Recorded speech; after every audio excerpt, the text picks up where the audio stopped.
Hello friends, Ram Ram, जय श्री कृष्ण। आप सब कैसे हो? आशा करते हो आप सब बहुत बहुत अच्छे होंगे फ्रेंड्स। और मैं बहुत दिनों के बाद वीडियो बना रही हूँ फ्रेंड्स। आज मैं ये दूसरा वीडियो बना रही हूँ और दूसरा भी वीडियो मेरा फेवरेट है। कौन का फेवरेट है, सॉरी, कौन मेरे फेवरेट है और उस पर ही ये वीडियो है फ्रेंड्स। और पहले ही मैं बता देती हूँ, आपको मेरा रिएक्शन अच्छा लगे तो वीडियो को लाइक और चैनल को सब्सक्राइब जरूर करें फ्रेंड्स। और वीडियो को लाइक जरूर करें। और आपको कोई रिएक्शन करवाना है तो कमेंट्स कर सकते हो फ्रेंड्स। और जिस दौरान मैं वीडियो नहीं बना रही थी तभी मेरे को बहुत सजेशन आया है, लेकिन वीडियो नहीं बनाने के लिए सॉरी फ्रेंड्स। और अब ट्राई करेंगे कि उस सजेशन पे हम वीडियो बनाएं फ्रेंड्स। तो आइए देख लेते हैं मेरा फेवरेट वीडियो। और इस वीडियो का नाम है मोटिवेशनल वीडियो, दानवीर कर्ण से सीखने वाली 5 बातें। और जिस का ये वीडियो है आरजे कार्तिक बहुत अच्छे वीडियो बनाते हैं फ्रेंड्स। तो आइए हम देख लेते हैं कि कौन में जो वो 5 बातें थी, बेहतरीन 5 बातें, वो हम मतलब देख लेते हैं।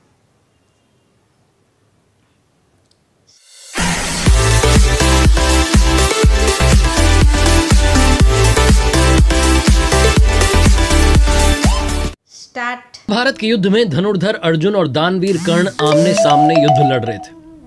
जब जब कर्ण का तीर आता था, अर्जुन का जो रथ था वो थोड़ा पीछे खिसक जाता था। और जब जब अर्जुन तीर चला रहे थे तो उस तरफ कर्ण का जो रथ था वो थोड़ा ज्यादा पीछे खिसक जाता था। जैसे ही कर्ण का तीर आके अर्जुन के रथ पर लगता, अर्जुन का रथ थोड़ा भी पीछे खिसकता, भगवान श्री कृष्ण कर्ण के साहस की, वीरता की प्रशंसा करने लगते। और जहां अर्जुन का तीर जाकर के कर्ण के रथ को लगता वो बहुत पीछे खिसक जाता, लेकिन भगवान श्री कृष्ण ज्यादा प्रशंसा नहीं करते। अर्जुन से रहा नहीं गया कि क्या हो रहा है, तो उसने पूछ लिया कि भगवान देखो आप, मेरा वाला तीर जाता है उसका रथ बहुत पीछे चला जाता है, उसका आता है हमारा तो थोड़ा ही पीछे खिसकता है। भगवान श्री कृष्ण ने कहा कि मुझे उसकी प्रशंसा करनी जरूरी आवश्यक है। क्यों? क्योंकि तुम्हारे रथ पर स्वयं मैं विराजमान हूं, ध्वजा पर हनुमान जी विराजमान है, तुम्हारे पहियों को शेषनाग ने थाम रखा है, लेकिन तब भी कर्ण के तीर की ताकत देखो कि थोड़ा तो पीछे खिसक रहा है, इसलिए वो तुमसे ताकतवर तो है। अर्जुन ने जब ये सुना और समझा तो उसका जो घमंड था वो चूर चूर हो गया, टूट गया। कर्ण महाभारत का अहम किरदार। कर्ण को लेकर के बहुत सारी बातें दुनिया में कहीं सुनी जाती हैं। कर्ण से सीखने के लिए बहुत कुछ है, कर्ण की गलतियों से भी सीखने के लिए बहुत कुछ है। स्वागत है आपका लर्निंग सीरीज सीखोगे नहीं तो जीतोगे कैसे में। मेरा नाम है आरजे कार्तिक। और शुरुआत में कहना चाहता हूं कि कवच कुंडल जिसने इंद्र को दान दिया था, मित्रता के खातिर सर्वस्व अपना बलिदान किया था, धर्म मार्ग पर चलना जिसका स्वाभिमान था, आपने सही पहचाना, वो कर्ण वाकई में महान था। 5 लर्निंग्स फ्रॉम कर्ण। आइए शुरू करते हैं। सबसे पहले बात करता हूं मैं कर्ण के किरदार की। तो बहुत से लोग दुनिया में जिन्होंने महाभारत को पढ़ा समझा है वो कहते हैं कि कर्ण से क्या सीखें। कर्ण तो महाभारत को रुकवा सकता था, कर्ण ने ये नहीं किया। कर्ण की गलतियों से भी सीखा जा सकता है। सबसे पहले मैं यही कहूंगा कि कर्ण की गलतियों से सीखिए, कभी जीवन में ऐसी गलतियां मत कीजिएगा। पहली गलती जो कर्ण ने की, हस्तिनापुर में जब सारे राजकुमार शिक्षा ग्रहण करके वापस आए, कौरव पांडव, तो सारे राजकुमारों की जो कला थी उसका प्रदर्शन करवाया जा रहा था। मैदान में सब इकट्ठे थे और सब अपने टैलेंट का शोकेस कर रहे थे। तभी वहां कर्ण पहुंच जाता है और अर्जुन को चेतावनी देता है, खुली चुनौती देता है कि आ जाओ मेरे साथ में, आजमाओ, बताओ किसमें कितना दम है। अब कर्ण जो था वो उम्र के हिसाब से युधिष्ठिर से बड़ा था, भीम से बड़ा था, यहां तक कि अर्जुन से काफी बड़ा था। बहुत एज डिफरेंस था। अपने से काफी छोटे को ऐसे ललकारना ये शोभा नहीं देता। और यही पहली गलती कर्ण ने कर दी थी। दूसरी गलती जो कर्ण ने की थी वो थी भरी राजसभा में जहां चौसर का खेल खेला जा रहा था, पांडव हार चुके थे, द्रौपदी को बुलाया गया, चीर हरण किया जा रहा था। तब दुर्योधन के ही भाई विकर्ण ने कहा कि ये गलत हो रहा है भैया, इसको रोक दीजिए। तब कर्ण विकर्ण से बहस करने लगा और कहने लगा कि ऐसी स्त्री के साथ तो यही सब होना चाहिए। बहुत सारे ऐसे शब्द कह दिए जो नहीं कहने चाहिए थे। और वही सब जो शब्द थे, वही जो दृश्य था, वही महाभारत का कारण बना। कर्ण चाहता तो वो रुकवा सकता था, वो नारी का सम्मान कर सकता था, लेकिन वो आवेश में आकर कहता चला गया और युद्ध का कारण बना। इसलिए जीवन में कभी भी किसी भी नारी का अपमान मत करना। दूसरी बात जो सीखी जा सकती है कर्ण के किरदार से, काफी सारी अच्छाइयां भी थी, दानवीर था कर्ण। दूसरी बात जो सीखी जा सकती है वो है बाउंस बैक करना। जीवन में विपरीत परिस्थितियों में भी खुद को टूटने नहीं देना। भगवान श्री कृष्ण और कर्ण का संवाद जब होता है तो कर्ण कहता चला जाता है कि प्रभु मेरे साथ तो सब गलत होता गया। जिस मां ने मुझे जन्म दिया उसने जन्म देते ही त्याग दिया। मुझे क्षत्रिय होते हुए भी क्षत्रिय धर्म निभाने का मौका नहीं मिला। मुझे गुरुकुल में शिक्षा नहीं मिली। मुझे भटकना पड़ा। मेरे साथ हमेशा भेदभाव होता रहा। यहां तक कि द्रौपदी के वहां स्वयंवर में पहुंचा तो वहां भी मुझे अलग कर दिया गया। लेकिन कर्ण के जीवन से जो सीखने वाली बात है, उसने हर परिस्थिति में खुद को ढाला और उससे बाहर निकलने की सोची, बाउंस बैक करने की सोची। जब गुरुकुल में द्रोणाचार्य जी ने मना कर दिया था कर्ण को शिक्षा देने से, तो वो अपना गुरु को ढूंढने के लिए खुद निकल चुका था और गुरु परशुराम के पास जाकर के पहुंच चुका था। कर्ण ने खुद को तैयार किया एक योद्धा के रूप में, और जब जरूरत पड़ी तो अपने मित्र दुर्योधन का साथ देने के लिए महाभारत जैसा इतना बड़ा युद्ध भी लड़ा। तो कर्ण ये सिखाता है कि सिचुएशन चाहे जो हो, आप उससे बाहर निकल सकते हैं, आप बाउंस बैक कर सकते हैं। तीसरी बात जो कर्ण के जीवन से सीखने को मिलती है, शिक्षा का ही नहीं, शिक्षा देने वाले का भी उतना ही सम्मान कीजिए। कर्ण धनुर्विद्या सीखना चाहता था। गुरु द्रोणाचार्य जी के पास जाता है, वहां से इनको लौटा दिया जाता है। कहा जाता है कि हम तो सिर्फ क्षत्रिय को सिखाते हैं। कर्ण को कैसे भी धनुर्विद्या सीखनी होती है तो मालूम चलता है कि भगवान परशुराम जी के यहाँ सीखी जा सकती है, लेकिन वो सिर्फ ब्राह्मणों को सिखाते थे। तो कर्ण ब्राह्मण होने का नाटक करके वहां पहुंच जाता है कि मैं भी ब्राह्मण हूं। शिक्षा ग्रहण करने लगता है। एक दिन भगवान परशुराम जी अपने शिष्य की गोद में सर रख करके आराम कर रहे होते हैं। तभी एक बिच्छू आता है और कर्ण की जांघ पर डंक मारने लगता है। दर्द तो कर्ण को बहुत हो रहा होता है, लेकिन हटाता नहीं है कि गुरुजी की नींद ना खुल जाए। भगवान की नींद खुल गई तो बहुत गुस्सा होंगे, नाराज होंगे, और वो विश्राम कर रहे हैं, उन्हें विश्राम करने दिया जाए। तो सह लेता है सारे दर्द को। बिच्छू चला जाता है डंक मार के, खून बहने लगता है। कुछ समय के बाद में भगवान परशुराम की नींद खुलती है। वो देखते हैं कि कर्ण की जांघ में से खून बह रहा है। तो कहते हैं कि तुम ब्राह्मण नहीं हो सकते, इतनी सहनशीलता सिर्फ क्षत्रिय में होती है। कौन हो तुम, बताओ। और गुस्सा आ जाता है और वो श्राप दे देते हैं कि तुम मेरी विद्या को तब भूल जाओगे जब सबसे ज्यादा जरूरत होगी, सबसे ज्यादा आवश्यकता होगी, उस समय तुम्हें याद ही नहीं आएगा। कर्ण चरणों में गिर जाता है, कहने लगता है भगवान ऐसा श्राप मत दीजिए। लेकिन श्राप एक बार दे दिया, वापस तो लिया नहीं जा सकता। वो कहता है कि मुझे नहीं पता मैं किस कुल में पैदा हुआ, कहाँ मेरा जन्म हुआ, मुझे कुछ पता ही नहीं है। मुझे बस धनुर्विद्या सीखनी थी, इसलिए आपके पास चला आया। भगवान परशुराम फिर अपने शिष्य को देख करके, दया करके अपना विजय धनुष जो है दे देते हैं। एक और श्राप है जो कर्ण की मृत्यु का कारण बनता है। एक बार जंगल में राक्षस का पीछा करते हुए कर्ण दौड़ा चला जा रहा होता है और वो तीर चला देता है। तो तीर राक्षस की जगह जाकर के गाय को लग जाता है। गाय का स्वामी ब्राह्मण होता है। जब वो ब्राह्मण देव वहां आते हैं तो कहते हैं तुमने क्या कर दिया, एक असहाय को मार दिया। तुम भी जब असहाय रहोगे तो तुम्हें कोई मार देगा। और यही होता है युद्ध भूमि में। जब अर्जुन से सामना होता है तो विद्या भूल जाता है कर्ण। उसके रथ का पहिया दलदल में फंस जाता है। अर्जुन तीर चला देते हैं और कर्ण की मृत्यु हो जाती है।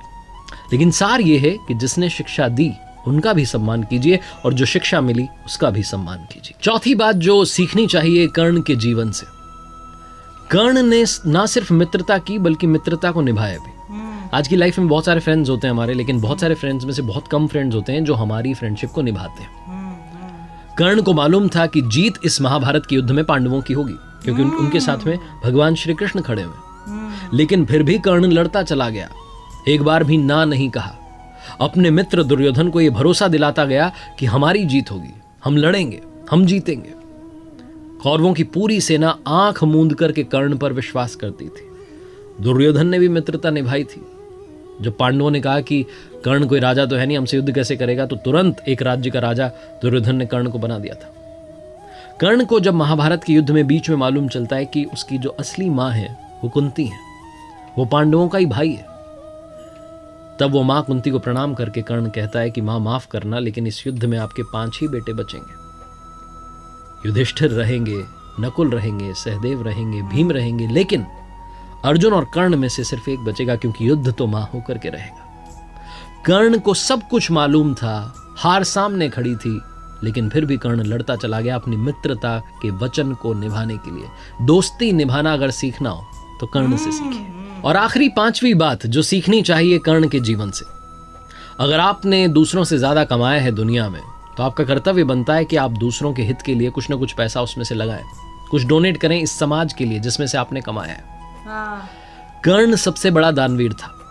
ना सिर्फ उसने मित्रता निभाई बल्कि दानी होने का जो गुण था वो भी जीवन भर निभाया।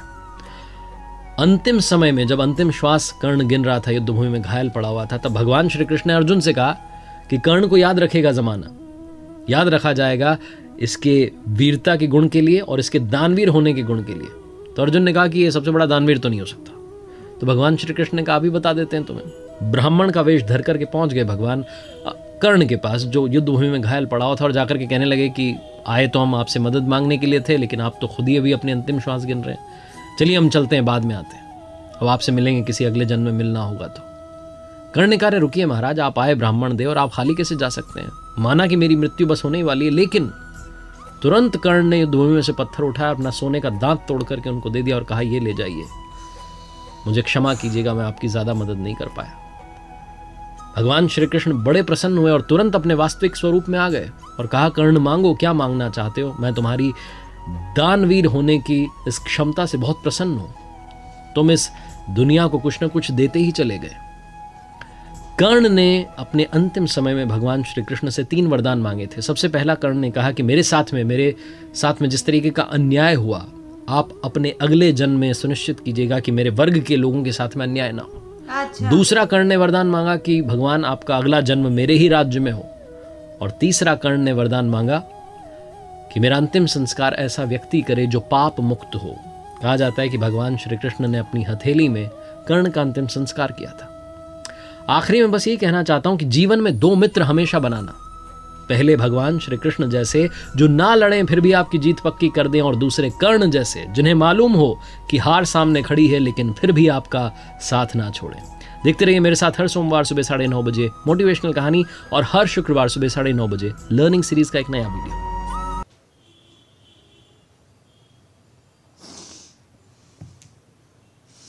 बहुत दिनों के बाद मैंने वीडियो बनाया और बहुत सुंदर सा वीडियो, बहुत ब्रिलियंट सा वीडियो फ्रेंड्स, बहुत अच्छा वीडियो।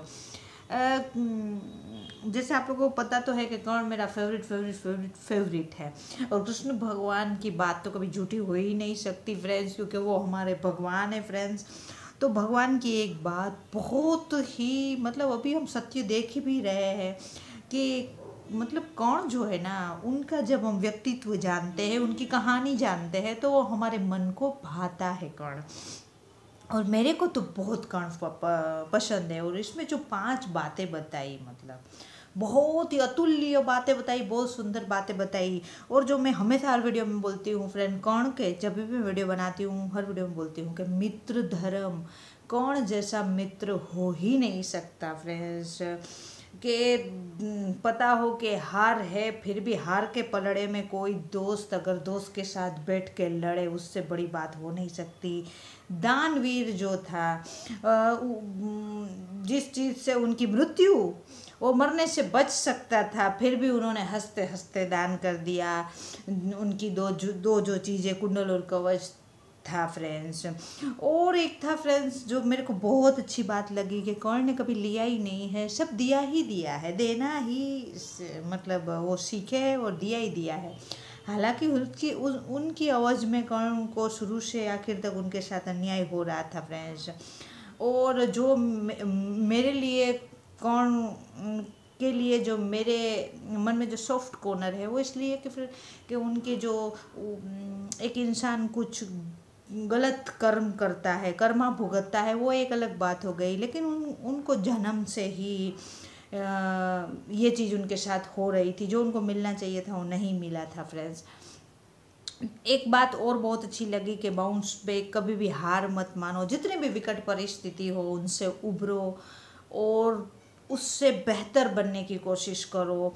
वो बात भी बहुत अच्छी थी फ्रेंड्स। और मतलब कर्ण की तो मेरे को हर बात अच्छी लगती है फ्रेंड्स। और कर्ण में सीखना भी, एक ही माइनस पॉइंट मेरे को हमेशा लगता है कि वो असत्य की तरफ से खड़ा था कर्ण, वो एक लगता है। लेकिन और तो मेरे को बहुत उनकी सब बात अच्छी लगती है फ्रेंड्स। और एक बात और जो बेहतरीन बात थी फ्रेंड्स के कृष्ण भगवान ने जब कर्ण तीर चलाते थे, अर्जुन का रथ थोड़ा ही पीछे जाता था, और अर्जुन जब तीर चलाते थे तो कर्ण का रथ काफ़ी पीछे चला जाता था फ्रेंड्स। तो कर्ण का रथ पीछे जाता था, उनके मायने बहुत बड़े हैं, क्योंकि स्वयं भगवान ने कहा, इस वीडियो के थ्रू मैं बोल रही हूँ फ्रेंड्स, स्वयं भगवान ने कहा कि कर्ण अकेला खड़ा है और उनका जो सामने वाला है उनके रथ में स्वयं कृष्ण भगवान बैठे हैं, स्वयं भगवान, जो बात हम कभी नहीं भूल सकते। उनके रथ के ऊपर, ध्वजा के ऊपर संकट मोचन हनुमान जी बैठे हैं और शेषनाग ने उनके पहिए पकड़े हैं, फिर भी वो रथ पीछे जा रहा है। तो बहुत बड़ी बात हो सकती है, यानी टैलेंट तो कूट कूट के भरा था कर्ण में फ्रेंड्स। तो कर्ण को हम योद्धा जरूर बोलेंगे।